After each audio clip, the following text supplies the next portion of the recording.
Kamusta? Ako si Dr. Irwan Hiusap, isang espesyalista sa tenga. Madalas bang nahihirapan makaintindi o makarinig ng mga sinasabi?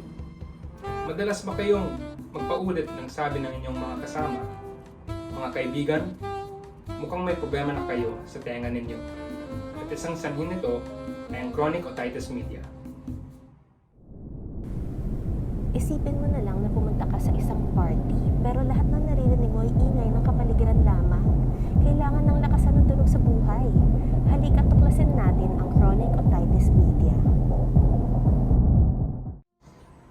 Ang chronic otitis media ay isang matagalang infection sa tenga na maaring magtagal ng buwan o kahit pataon. Parang isang besitang hindi umuwi ng party. Ha ha ha!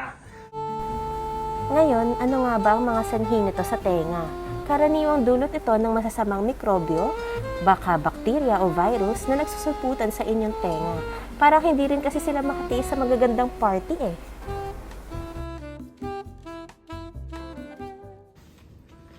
Pero, paano mo malalaman kung mayroon kang chronic otitis media?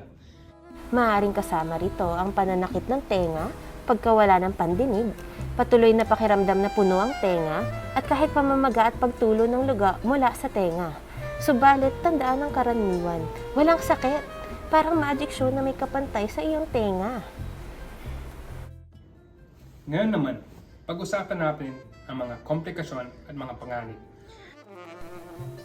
Kung hindi ito bibigyan ng sapat na pansin, maaaring ito magdulot ng pagkabingi, pagkabutas ng eardrum, at pagkalat sa karatig na parte ng tenga na pwedeng kumapal at tumigas katulad ng cholesteatoma. Ngunit, may pag-asa. Sa maagang pagtuklas at tamang paggamot, maaari mong palayain ang iyong tenga mula sa chronic otitis media. Ang iba't ibang gamot o gawain para magamot o maiwasan ang chronic otitis media ay mga topical na antibiotic, sa anyo ng mga pinapatak sa tenga, mga iniinom na antibiotic, at ang madalas na paglinis ng mismong tenga ninyo. Pwede rin sumailalim sa mga diagnostics kagaya ng CT scan para makita kung gaano nakalala ang iyong kondisyon.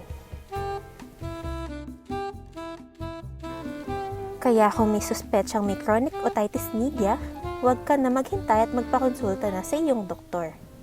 Para pwede sumalan ang party tungo sa pagaling. Ang kaalaman ay kapangyarihan. Maging responsable at ilagaan ang inyong pandinig. Tandaan, ang chronic otitis media ay maaaring matagalang bisita. Kung magamot agad, mas ma-enjoy ang tunog ng buhay.